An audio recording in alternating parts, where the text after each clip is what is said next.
Big ups. Hello everybody, this is Blockchain Blueprint and I have another exciting video. Are you excited? I'm excited for this information related to trade. And this information is coming from Just to Trade, and it's a forecast for cacao, for chocolate, pods, beans, powder, butter, okay, from 2026 to 2030. Just to Trade, and you can go to that website and you'll see the sources that they cite also is Wallet Investor, Trading Economics, and JP Morgan for this forecasting information. All right, so I want to highlight that this is based on price forecast for cacao or cocoa for 2027 to 2030. Okay, for mid-year, for a metric ton, it's $7,300. By year's end of 2027, $7,900. We're going to 2028, starting out at $7,700 mid-year estimate now, okay, and then by year end, that's $8,300 per metric ton. Hear me, okay, and then you have plus 35% increase. 2029, $8,100 per metric ton, $8,800 by year's end with a plus 38% increase. By 2030, hear me, $8,400 per metric ton, $9,200 by year's end. So a year over year percentage total increase of 42%. So the cacao business is becoming very lucrative. So shout out to Cocoa Mogul. Shout out to Fruit of the Gods, because it is the food of the gods. It is the fruit of the gods. And I want to give thanks, honor, and praise to Amen Min and Amenet, the hidden ones, because this is Saturday, and it's a powerful example of what can be done through nature. Okay, so now we want to speak and go over distributed ledger technology. Distributed ledger technology, decentralized digital systems for recording, sharing, and synchronizing transactions, people. Blockchain butter here, putting it down for you related to cacao. This is agriculture, supply chain, commodities, tokenization, real world assets, converting ownership rights of a physical or traditional financial asset, real estate, bonds, commodities, cacao. It is fruit.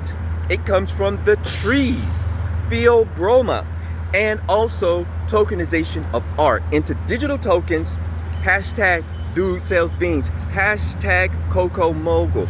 Agriculture is estates and plantations where it is grown. It is harvested. It is dried for 7 days. It is roasted. It is winnowed.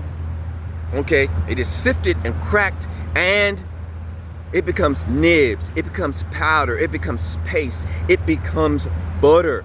Okay, it goes into the process of being created into chocolate, fine quality chocolate. You want the best at 70% or above, all the way up to its most bitter form possible, and then you dilute it.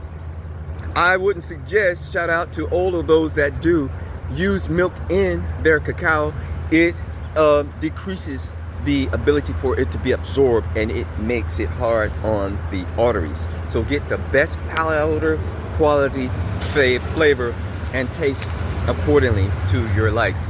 All right, so I want to thank everybody for joining me on this video. Please like, friend, and share.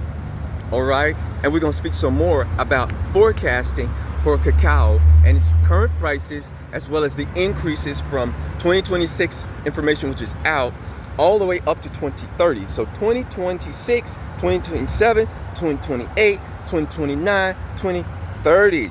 All right. So tokenized acres, food supply. Food supply acres of land can be tokenized to become placed within a investment portfolio. I'll say that again. Tokenized, okay, food supply acres of land can be tokenized to become placed within an investment portfolio. The owners don't have to sell the farm the cocoa plantation, the cocoa estate, okay, the cocoa plantation, they don't have to sell it because they need to. You don't have to sell it because you need to. The ownership can remain intact for the family and or investors. So those investors can receive a return on their investment by tokenizing. Once you tokenize it, okay, and understand the mechanisms in tokenization, you become a new investor. You can rest on your laurels letting the tokenization process take place. And the operations remain as is. You don't have to compete with other customers back and forth to sell your cacao or your beans or your powder or your butter and so on.